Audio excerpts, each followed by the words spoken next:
महाराष्ट्राच्या भूमीमध्ये आज तागाय जेवढे म्हणून संत झाले ते प्रत्येक संत अधिकारी संपन्न.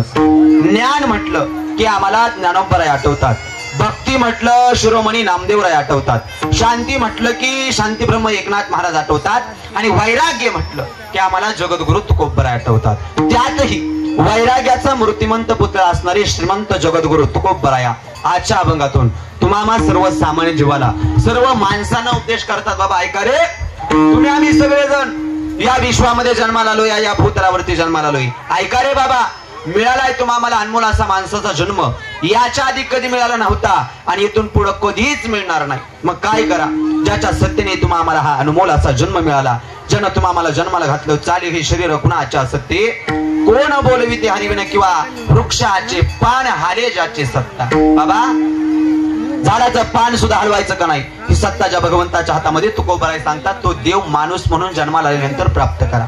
महाराज तुम्ही सांगता माणूस म्हणून जन्माला आल्यानंतर देव प्राप्त केल्याशिवाय पर्याय नाही किंवा जीवनाची सार्थकता नाही, आणि एकेकाळी तुम्हीच म्हणता देवापाशी जाणं सोपं नाही. म्हणजे आम्हाला देवापाशी जा सुद्धा म्हणता, आणि दुसरी गोष्ट आम्हाला देवापाशी जाणं सोपं नाही म्हणता. मग आम्हाला सोपं सांगा, देवाकडे जायला सोपा मार्ग कोणता? एकच, हरिप्राप्ती शिवपाय धरावे संतांचे ते पाय. माणूस म्हणून जन्माला आल्यावर देवाकडे जावं लागल, आणि देवाकडे जाण्याआधी शास्त्र सांगते संतापाशी गेल्याशिवाय पर्याय नाही. पण संतापाशी गेल्यानंतर आहे काय, लांब कशाला? आज तुम्ही आम्ही सगळेजण मिळून या मामांच्या दरबारात येऊन विराजमान झालो, या मामांच्या दरबारात येऊन बसलो. या संतापाशी गेल्यावर काय हेतो एक संता ठाई लाभ पायी उत्तम. उत्तम असा लाभ जर संतांच्या दरबारात असेल, आज उत्तम असा लाभ जर ह्या मामांच्या दरबारात असेल, तर प्रश्न असा आहे आम्ही काय करायचं, काय करायचं आम्ही? त्याचं उत्तर तुकोबराय देतात. ऐका, जर उत्तम असा लाभ मामांच्या, ज्ञानोबराय, तुकोबराय आणि सगळ्या संतांच्या दारात असेल, तर तुम्ही एक करा, फक्त त्यांचं दास व्हा. पण समजा आम्ही संतांचं दास झालो किंवा आम्ही संतांचं दास्यत्व स्वीकारलं, तर आमचा फायदा काय? हल्ली लोक फायद्याशिवाय भक्ती सुद्धा करत नाही. काय आमचा फायदा जर आम्ही संतांचं दास झालो? तर ऐका, फायदा एकच होईल, पुढे आस उरेना.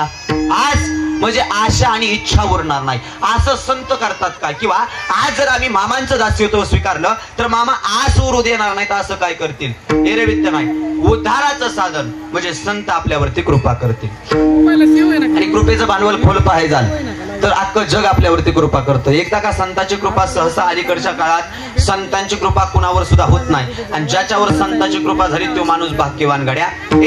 जर संतांची कृपा झाली तर आम्हाला देवापाशी जाणं सोपं होतं. पण संत कृपा करत असताना ऐका, अख्खं जग आपल्यावरती कृपा करतं, अख्खं जग आपल्यावरती प्रेम करतं, दया करतं, करुणा करतं. अख्खं प्रेम आपल्यावरती जग करतं, अख्खं जग आपल्यावरती कृपा करतं. पण स्वार्थी या जगाच्या पाठीवर निस्वार्थ भावनेने तुमच्या आमच्यावरती प्रेम करणारे अजिबाई फक्त दोन व्यक्ती आहेत. एक म्हणजे आपली आई, दुसरा म्हणजे बाप. मायबाप या दोन गोष्टी सोडल्या तर अख्खं जग आपल्यावरती स्वार्थी प्रेम करतं. पण निस्वार्थ भावनेने कृपा करणारे आणि प्रेम करणारे मायबाप. म्हणून आज जगद्गुरु तुकोबराय ह्या मामांच्या दरबारामध्ये आल्यानंतर म्हणतात, मामा अहो अख्खं जग आमच्यावरती प्रेम करतं, या अख्खं जग कृपा करतं, पण स्वार्थी मामा तुम्ही आमच्यावरती कृपा करता, पण निस्वार्थ भावनेने कुणाप्रमाणे? तुम्ही संत मायबाप कृपावंत. मामा तुम्ही संत आहात, माझी माय आहात, माझे बाप आहात, कृपावंत आहात, दयावंत आहात, करुणावंत आहात. तुमच्या कीर्तीचं वर्णन मी करू शकत नाही. काय मी पतित कीर्तिवानो. मामा तुमच्या कीर्तीचं वर्णन करू शकत नाही. अभंग गोड आहे का? आता मामांच्या तळाव कीर्तन आहे, त्यामुळं सुरुवातीला सगळा अभंग मी होईल एवढा वेळ जाऊ द्या, पण सुरुवातीला सगळा अभंग सोडवून तुमच्या पुढे मांडतो. ऐका, अभंगाचा प्रवेश गोड आहे का? तुकोबराय अभंग गोड लिहितात. तुम्ही संत, सुरुवातीला संत हा शब्द वापरला. मग संत म्हणजे काय, हाच महत्वाचा मुद्दा आहे. आम्हाला संत कळल्याशिवाय देव कळणार नाही. मग प्रश्न असा आहे, संत म्हणजे काय? ऐका, संत होणं सोपं नाही किंवा संतत्वाच्या पदवीला जाणं सोपं नाही. जाहीर आहे का गड्या? संत म्हणवून घेण्याकरता किंवा संतत्वाच्या पदवीला जाण्याकरता जाहीर आहे का? संत होण्यासाठी संत राहावं लागतं, तेव्हा संत होता येतं. काय म्हटलं महाराज? संत होण्याकरता संत राहावं लागतं, तेव्हा संत होता येतं. भर दिवसा बोराटीच्या काठीने मारलं, सहन करावं लागतंय. उकळतं पाणी अंगावर टाकलं, झेलावं लागतंय. लोकांनी शेण झोळीमध्ये टाकलं, सहन करावं लागतं. तुका म्हणे संत सोशी जगाच्या घात, याप्रमाणे अख्ख्या जगाचा त्रास सहन करावा लागतो, तेव्हा संतत्वाची पदवी प्राप्त होते. असं जगद्गुरु तुकाराम महाराज म्हणतात, तुम्ही संत आहात, माझे माय आहात, माझे बाप आहात. मामा कृपावंत आहात, दयावंत आहात, करुणावंत आहात. तुमच्या कीर्तीचं वर्णनच मी करू शकत नाही. काय मी पतित. पतित म्हणजे काय हो? अभंग सुरुवातीला सगळ्या शब्दानं शब्द अर्थ तुम्हाला सोडवून देतोय, लक्ष देऊन ऐकायचं. पतित म्हणजे काय? पात्रता नसलेला. आपल्या साध्या भाषेत आमच्याकडच्या सांगायचं झालं तर मग लायकी नसलेला. काय म्हणतात त्याला? ज्याची लायकी नाही, ज्याची पात्रता नाही. मग आज तुकाराम महाराज असं कसं म्हणून घेत आहेत की माझी पात्रता नाही, संतांचा अधिकार व्यक्त करावा एवढी पात्रता नाही. तसं बघायचं झालं तर संत जगद्गुरु तुकाराम महाराज श्रीमंत किती, ज्ञानानं श्रीमंत, अधिकारानं श्रीमंत, वैराग्यानं श्रीमंत, सगळ्या संतात परिस्थितीने श्रीमंत असणारे जगद्गुरु तुकाराम महाराज.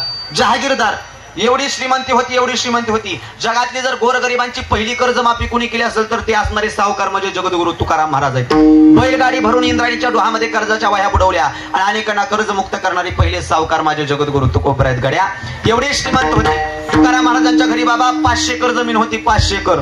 आणि सासरे गोळेवे पुण्याचे, त्यांच्या घरी 3600 एकर ऊस वर्षाला जात होता.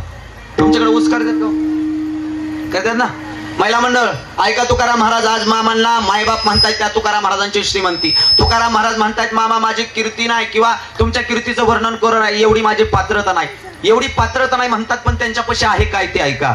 जगद्गुरु तुकाराम महाराजांच्या घरी 500 एकर जमिनी, सासरेच्या घरी 3600 एकर ऊस जात होता. बाबा आपला एकरच असतो, तो बी कारखान्यात जाळल्याशिवाय नेत नाही, तरी सुद्धा माणसाशी छाती काढून चालतात. मग आज तुकाराम महाराजांना किती गर्व पाहिजे. तरी पण तुकोबाराय म्हणतात बाबा मी श्रीमंत, मी जहागीरदार, हा माझ्या घरी, हा संताचा दरबार आहे. इथं गरीब आला तरी त्याच पारीला, श्रीमंत आला तरी त्याच पारीला. किती जहागीरदार आला त्याला पदरात घेतला जातो या, आणि किती गरीब आला तरी पदरात घेतला जातो. का तर इथं आपणा पारिके नाही, तिथे इथं आपपर भाव नाही. असा हा संताचा दरबार, सगळ्याला सामावून घेणारा हा वारकरी संप्रदाय आणि हा संताचा दरबार आहे. म्हणून तुकाराम महाराज म्हणतात मामा तुम्ही अधिकारी संपन्न संत. आता जिथं मामा हा शब्द वापरेल तिथं संत घ्यायचं बरं. तर मामाच्या पुढे म्हणून मामा म्हणावं लागते, तर तिथं सगळे संत आले. मामा तुम्ही सामान्य नाही, तुमच्या कीर्तीचं वर्णन मी करू शकत नाही. काय मी पतित कीर्तिवान तुकोबराया, काय तुम्ही संताच्या कीर्तीचं वर्णन करू शकत नाही? कारण संत विश्वामध्ये आले.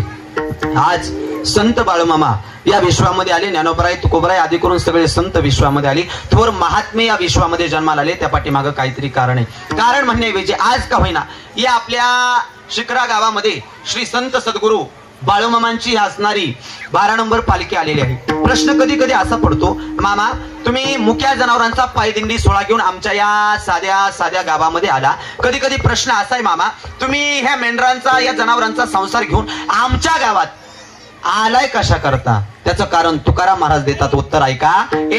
आज तुमच्या शिकरा गावामध्ये संत बाळूमामांच्या मेंढ्या आल्यात, संत बाळूमामांची पालखी आली आहे. त्या पाठीमाग फक्त एकच कारण आहे, काय? उद्धराया जन जड जीवा. कारण म्हणण्याऐवजी अवतार त्या करताय संताचा. अवतार तुम्हा धराया कारण, उद्धराया जन आणि जड जीव. जनाचा सुद्धा उद्धार केला आणि जड जीवांचा सुद्धा उद्धार माझ्या संतांनी केला. महाराज उद्धार केला म्हणजे नेमकं काय केलं? एक, वाढवलं सुख, वाढवली भक्ती, वाढवला भाव, वाढवला धर्म आणि कुळाचार नाम विठोबाचे या विश्वामध्ये भगवंताच्या नामाचा प्रचार केला. वाढवलं सुख, भक्ती, भाव. बघा मला वाटतं गेले 3-4 दिवस झाले इथं बाळूमामांची मेंढर आले. हे आपल्या गावामध्ये पालखी आली आहे. मला खरंच सांगा गड्या, आनंद वाटतोय का नाही वाटते तुम्हाला सगळ्याला? किती सुख वाटतं. तुमची दुपारी 4 वाजल्यापासून धावपळ चालू असते. आता संध्याकाळी तळावर जायचे, मामांच्या भेटीला जायचे, असते का नाही गडबड? बरं संत येतात तिथं आपण येतो, संत जातात तिथं पुण्यवान भूमी होती. बरं लांब कशाला? आज जर बाळूमामांची पालखी तुमच्या गावात नसते आली तर तुम्ही ह्या टायमिंगला इथं काय करत असता? आजीबाई किती पैसे दिल्यावर तुम्ही इथं येऊन बसला असता ह्या टायमिंगला रातच्या? अजिबात नाही गड्या. संताच्या चरणाची ताकद तेवढी या, न सांगता इथं यावं लागतं. का तर संताचा अधिकार तेवढा आहे. का तर मामा आलेत हे वाढावं या सुख वाढवण्यासाठी, वाढावं या सुख, भक्ती, भाव, धर्म आणि नामाचा प्रचार करण्याकरता मामा विश्वामध्ये आले. म्हणून जगद्गुरु तुकाराम महाराजांना प्रश्न पडला, अशा अधिकारी संपन्न संत या विश्वामध्ये जन्माला येत असतात. जन्माला आल्यानंतर स्वतःच्या देहाचा त्याग करतात, स्वतःच्या देहाची राख रांगोळी करतात, प्रपंचाचा त्याग करतात. मामा तुम्ही संसाराचा त्याग केला, गणगोत्र मित्र परिवार अपिष्ट सर्वांचा त्याग केला, संसार सोडून दिला, जाळोनी संसार बैसलो अंगणी अशा अवस्था प्राप्त केली. आणि मामा तुम्ही एक ध्येय धरलं या जगाचं कल्याण, म्हणून तुम्हाला उपमा द्यावी कशाची? हा प्रश्न जगद्गुरु तुकाराम महाराजांना पडला की बाबा संताला काय उपमा द्यावी. म्हणून जगद्गुरु तुकाराम महाराज पहाटेच्या पाऱ्यामध्ये देवपूजा करत होते. देवपूजा पहाटे असते बरं का, ध्यानात ठेवा. पहाटेच्या पाऱ्यामध्ये देवपूजा करत असताना गोपीचंद उगलत होते. आता गोपीचंद का उगळला जातो? आपण वारकरी मंडळी बाबा सगळेजण दररोज कपाळाला चंदनाचा टिळा लावतो. त्या पाठीमागं कारण आहे. आणि लावत जा. आलाय तुम्ही बाळूमामाच्या दरबारात, आलाय तुम्ही मामांच्या या दरबारात, तर ऐकून जा, कपाळाला काहीतरी लावत जा. त्याला कारण आहे. कपाळ कधी मोकळं ठेवायचं नाही. का तर माणसाचं नशीब कुठं असतं आजी? बोला की नशीब कुठं असतं? मोठ्यानं बोलला तर मला कानाचा त्रास आहे, फक्त जोरात बोला थोडस. हा, कुठं असतं नशीब? कपाळापाशी. बघा महिला मंडळ, तुम्ही सहज त्रास झाला तरी कपाळ पडवून घेताय, काय माझ्या नशिबाला भोग आहे का हो? का तर माणसाचं नशीब कुठं आहे आजी? इथं इथं देवाचा वास असतो, इथं भगवंत राहत असतो. ऐका, जर दररोज तुम्ही कपाळाला चंदनाचा टिळा लावत असाल, गळ्यामध्ये तुळशीची माळ असेल, रोज जर माझ्या मामांचा भंडारा लावत असाल, तर हृदय कळवळा वैष्णवाचा, हृदय कळवळा वैष्णवाचा,